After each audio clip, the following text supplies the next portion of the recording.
नमस्कार दोस्तों। ब्लडी जिया gaming YouTube channel में हमारे रेगुलर व्लॉग्स आ रहे हैं। शादी के पहले कैसी ज़िंदगी थी और अब शादी के बाद कैसी ज़िंदगी है, हम सब कुछ आपके साथ शेयर कर रहे हैं। बहुत यूनिक। आप खाली एक बार चैनल में जाओ और टॉपिक टाइटल देख के ही आप समझ जाओगे कि क्या उसमें अतरंगी हो रहा है, क्या चल रहा है। तो वहाँ पे भी जुड़ जाना। और लेटेस्ट वीडियो की लिंक वीडियो के डिस्क्रिप्शन बॉक्स में डाल दे रहे हैं, इसके ही डिस्क्रिप्शन बॉक्स में। इस वीडियो को एंजॉय करने के बाद हमारे व्लॉग्स को भी एंजॉय करना और सब्सक्राइब कर देना।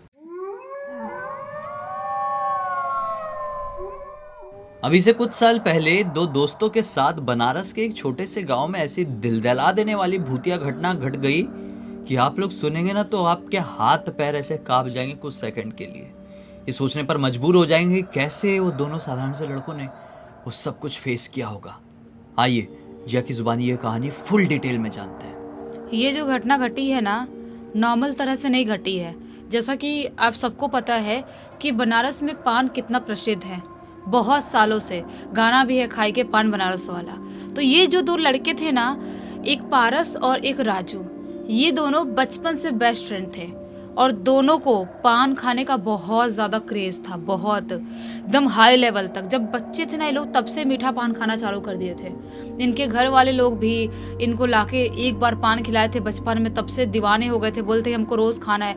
जब भी इनके पापा बाहर जा रहे हैं, काम करके आ रहे हैं, तो मीठा पान इनके लिए ज़रूर लेके आ रहे हैं। ऐसे ही करते करते इनकी ज़िंदगी काफ़ी आगे बढ़ जाती है।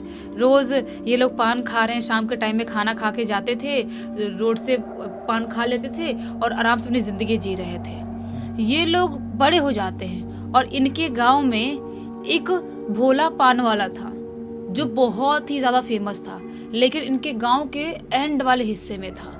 जो इनका गांव ख़त्म होने वाला हिस्सा था उस हिस्से पे था। जब तक ये लोग छोटे थे तब तक वहाँ पे नहीं जा पाते थे, लेकिन जैसे बड़े हुए थे और एक बार वहाँ का पान खाए थे, तब से पूरी तरह से पगला गए थे, क्योंकि वो पान इनको बहुत ही ज़्यादा टेस्टी लगा था, बहुत ज़्यादा मज़ा आ गया था, एकदम वैसा वाला हो गया था। तो ये लोग अब उसके पास से ही पान खाना चालू कर दिए हैं। रोज़ शाम के टाइम में निकल रहे हैं खाना खा के और उसके पास से पान खा ले रहे हैं और खा के फिर अपने घर वापस आ रहे हैं। ये काम ये लोग शाम के 6-7 बजे करीब करते थे और ये घटना आज से लगभग 22-23 साल पहले की है। तो उस समय पर लोग क्या होता था कि जल्दी लोग खाना वाना खा के जल्दी सो जाया करते थे। और ये लोग एकदम ही छोटे से गांव से बिलोंग करते थे, प्रॉपर बनारस से बिलोंग तो नहीं करते थे, छोटे से गांव से बिलोंग करते थे।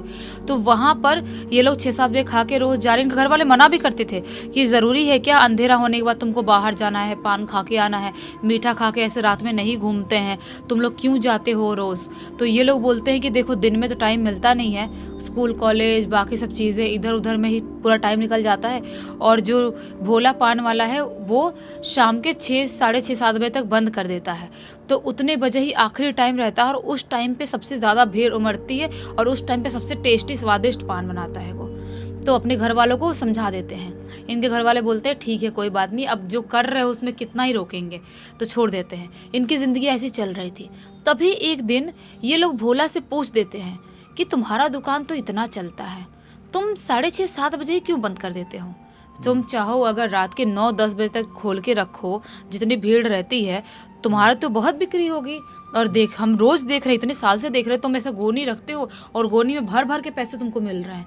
ऐसा क्या है तुम्हारे पान के अंदर कि उसका लत ख़त्म नहीं हो रहा है। उसकी लत हमको भी बहुत ख़राब वाली खतरनाक वाली लगी हुई है और सबको जो भी तुम्हारे यहाँ आते हो खाते ज़रूर है। कैसा बनाते हो तुम पान। तो वो भोला पान वाला क्या बोलता है कि अब सब लोग अपना रहस्य बता तो नहीं सकते ना, मेरे हाथ में जादू ही ऐसा है कि मैं बनाता हूँ तो लोगों को ज़्यादा स्वाद लगता है और लोग खाते हैं। और मेरे ऊपर समझ लो ऊपर वाले की कृपा है, कोई तो कृपा है जिसकी वजह से मेरा दुकान इतना ज़्यादा, मेरा ठेला इतना ज़्यादा चल रहा है, ऐसा बोलता है। लेकिन इन लोगों को उसकी बात में ना थोड़ा खटास लगता है। इनको लगता है कि ये झूठ बोल रहा है, ऊपर वाले की कृपा सिर्फ इसके ऊपर क्यों होगी, और भी पान वाले लोग हैं उनके ऊपर क्यों नहीं हो रही है। और इसका इतना दुकान चल रहा है कि गोनी भर भर के पैसे आ रहे हैं और लोग इतना क्यों पगला गए पान खाने के पीछे। रोज लोग खा रहे हैं और अनाप शनाप पैसा खर्चा कर रहे हैं। ये सारी चीज़ें अपने गांव में पता लगाना चालू कर देते हैं कि ऐसा क्या हो रहा है जो इतने कितने साल से चल रहा है सब चीज़ें इसकी। तो गांव के बड़े बुजुर्ग जो बूढ़े लोग थे उनसे पता चलता है कि ये ज़्यादा सालों से तो नहीं है, लगभग 20-25 साल से इसका पान का अपना ठेला वहाँ पे लगा रहा है। लेकिन शुरू में इसका तो घर पे कोई है नहीं, आगे पीछे शादी भी नहीं हुई, अकेले रहता ही है। शुरू में इसका कम ही चलता था, इसके पास लोग जाते नहीं थे, लोगों को लगता था कि बहुत ही साफ सुथरा नहीं रहता है, घिनौना रहता है, तो इसके पास से कौन खाए, ऐसा वाला था। लेकिन आज से कुछ साल पहले, लगभग यही 7-8 साल हो रहा होगा, इसका दुकान अचानक से रातों रात चलना चालू हो गया। बहुत लोगों का मानना ये है कि उसने कोई ऐसी शक्तियों को वश में करके रखा है जिसकी वजह से उसका दुकान इतना, उसका ठेला इतना चल रहा है। नहीं तो कोई भूत है वहाँ पर जो उसको सपोर्ट कर रहा है, कोई भूत प्रेत पिशाचनी कुछ तो है जो उसको सपोर्ट कर रही है, जिसकी वजह से उसका ठेला चल रहा है। ये लोग बोलते हैं हट, ऐसा थोड़ी होता है, भूत प्रेत जैसी चीज़ें नहीं होती है कभी भी।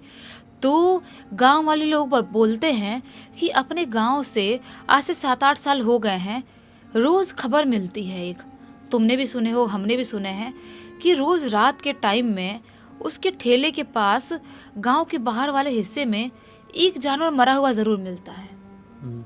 ऐसा क्यों होता है? एक बार सोचो, तुम अपने दिमाग से सोचो कि ऐसा क्यों होता है।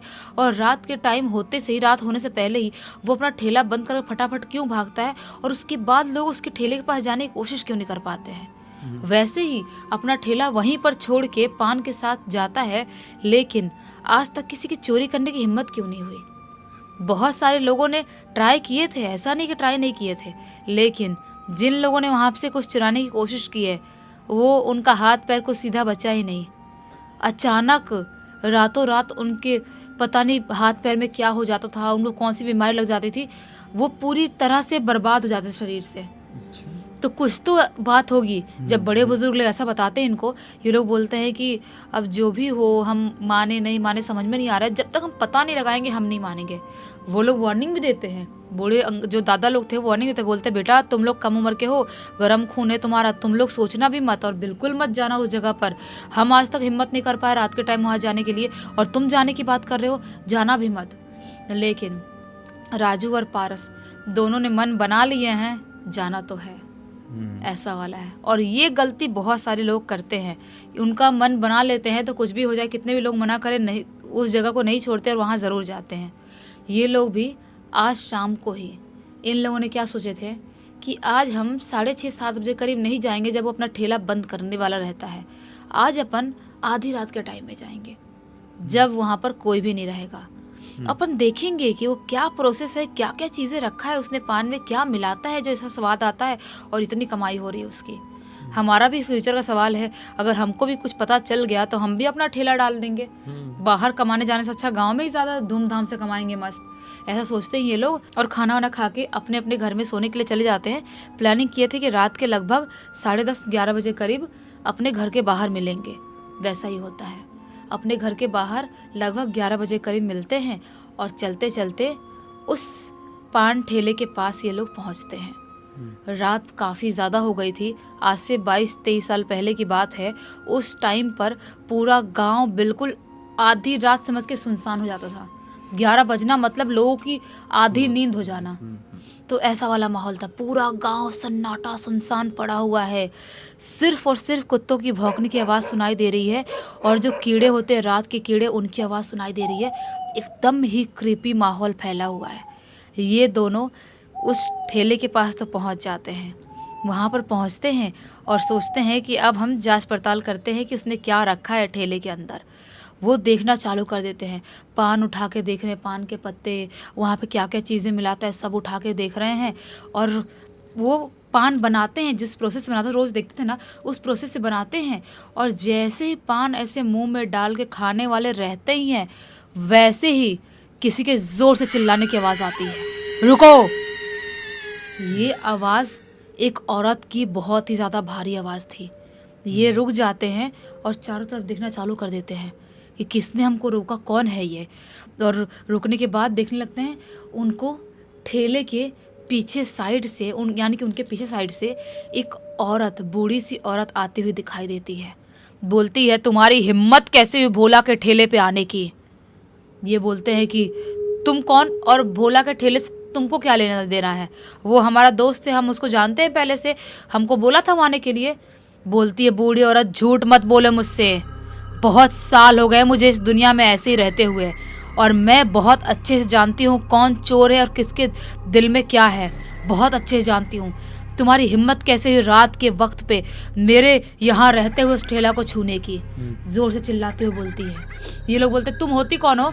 अभी मारेंगे ना, एक वहाँ पे गिरते पड़ते भागो यहाँ से, निकलो यहाँ से। और होती कौन हो तुम हमको रोकने वाली? हमारी मर्जी, हम लोग जो करना है वो करेंगे। जैसे ये बात बोलते हैं वो बूढ़ी औरत जोर से चीखती है और चीखने के बाद उसकी शक्ल बहुत ही बुरी तरह से एक पिशाचनी जैसी हो जाती है। बुरी सी डरावनी सी पिशाचनी जैसी शक्ल होती है उसकी।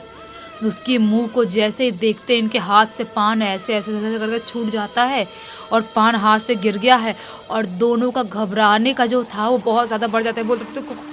बोलता है ये राजू कौन हो तुम और तुम में से बदल कैसे गई? प्लीज़ हमको माफ़ कर दो, हम हमारी गलती नहीं, हम यहाँ चले जाएंगे, हमको कुछ मत करना, हम यहाँ चले जाएंगे। राजू चिल्लाने लगता है, पारस भी ऐसे जोर हाथ जोड़ने लगता है, बोलता है हमें छोड़ दो, हमें कुछ मत करना। वो जो औरत, जो भी चुड़ैल, जो भी पिशाचनी थी, चिल्लाते हुए बोलती है ये इस ठेले की मालकिन मैं हूँ और जो मैं चाहती हूँ इस ठेले पर वही होता है। और भोला मेरा बहुत सगा है, मेरा खास है, उसने अपने पूरे जीवन को मेरे लिए दे दिया है, तब मैं उसे इतने पैसे, इतने शोहरत, सारी चीज़ें दे रही हूँ। ये लोग बोलते हैं मतलब? वो बोलता है मैं एक ऐसी पिशाचनी हूँ जिसे उसने जगाया है, तांत्रिक साधनाओं से जगाया है और इस ठेले की रखवाली मैं ही करती हूँ रात के वक्त में। और जो भी जानवर हो, इंसान हो, इस ठेले के आसपास आने की कोशिश करता है उसे मैं मार डालती हूँ, उसका खून पी जाती हूँ, ऐसा बोलती है।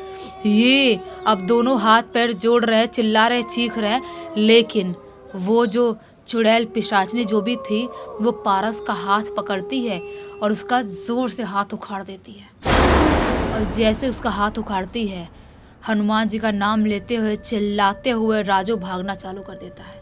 पारस को छोड़ दिया है, भाग रहा है, भागते अपने गांव में आ जाता है। अपने गांव में आता है, चीखना चिल्लाना चालू करता है, पूरे गांव वाले लोग उठ जाते हैं और सबके उठते से ही वो बता देता है कि हम लोग वहाँ ठेले पे गए थे और वहाँ पर पारस बहुत बुरी हालत में, वो चुड़ैल से मार डालेगी, जल्दी चलो। पूरे गांव वाले लोग लालटेन लेके, मशाले लेके, दिया लेके सब वहाँ पे भागना चालू करते हैं। और जैसे ही वहाँ पर पहुँचते हैं, क्या पाते हैं कि पारस जो है उसके दोनों हाथ नहीं है, उसके दोनों पैर नहीं है और वो बहुत ही बुरी हालत में, मरने वाली हालत में पड़ा हुआ है। अरे हाथ पैर सब गायब? हाथ पैर गायब। फिर उसको हॉस्पिटल लेके जाते हैं, हॉस्पिटल में एडमिट कराते हैं और बहुत ट्रीटमेंट होने के बाद वो ठीक तो होता है, लेकिन दिमागी हालत से सही नहीं। उसकी दिमागी हालत पूरी तरह से बिगड़ चुकी थी, वो शायद पागल हो गया था पूरी तरह से। वो कुछ भी बहकी बातें करता था, बोलता था चिल्लाते हुए मुझे मार डालेगी, वो पिशाचनी, वो मेरी जान भी जल्दी ले लेगी, मुझे बोल रही है मुझे साध लो नहीं तो मैं भी तुमको ख़त्म कर दूंगी, अपने दुनिया में लेके चली जाऊंगी, ऐसा सा बोल रही है। रोज़ चिल्लाते हुए लोगों को ऐसा बोल रहा है। और राजू पूरे गांव वाले लोगों को A to Z सारी बात बताता है, कैसे हम वहाँ पहुँचे थे, कैसे हमारे साथ घटना घटी थी। लेकिन उसमें से बहुत सारे लोग विश्वास करते हैं और बहुत सारे लोग नहीं करते हैं। बहुत सारे लोग ये बोलते हैं कि किसी जंगली जानवर ने पारस के ऊपर अटैक किया होगा और ये जो है राजू झूठ बोल रहा है। लेकिन अगर जंगली जानवर ने कोई अटैक किया होता, उसके हाथ पैर की हड्डियाँ, कुछ टुकड़े, कुछ तो वहाँ पे पड़ा हुआ मिलता। उसका सिर्फ और सिर्फ शरीर का आधा हिस्सा क्यों वहाँ पे पड़ा हुआ मिला था? अरे जानवर का काम है ही नहीं। हाँ। बहुत सिंपल चीज़ है सोचने की। वो जानवर ने इसके पैर इसके शरीर से हटा दिया था। हाँ। इसके हाथ उखाड़ दिया था। ये भागने के काबिल ही नहीं बचा हुआ था। अब जानवरों की एक प्रवृत्ति होती है, अगर किसी को मारने आएंगे, खाने आएंगे ना, तो पूरा ही निपटा देंगे, फिर चाहे भूख हो या ना हो। पहले गले पे अटैक करते हैं और अपने साथ उसको लेकर जाएंगे बचा कुचा। यहाँ पर तो ये आधा अधूरा छूट गया। इसका मतलब किसी एक शैतानी शक्ति का प्रकोप इसके ऊपर आया था जिसकी ये हशर हुई। फिर जिसको जो बातें करना है वो बातें लोगों ने की, बाकी सच्चाई तो कभी बदल नहीं सकती। इस पूरी घटना की जानकारी किसके थ्रू मिली है? इस पूरी की पूरी घटना की जानकारी ये जो राजू है ना, इसका ही एक कज़न ब्रदर है, उसके बेटे रौनक ने लिख के भेजा है। चलो अच्छा है, रौनक की तरह आपके पास भी कोई कहानी है तो हमें इंस्टाग्राम पर लिख भेजना। हो सकता है हमारा अगला वीडियो कल आपके हिसाब से बन रहा हो। बाकी अब तक देख लिए हैं तो चैनल को सब्सक्राइब कर देना, बेल आइकन दबा के ऑल के ऑप्शन में क्लिक करना। हम लोग कल से फिर से बहुत जल्दी मिलते हैं, तब तक के लिए बहुत बहुत धन्यवाद। आपका दिन शुभ हो।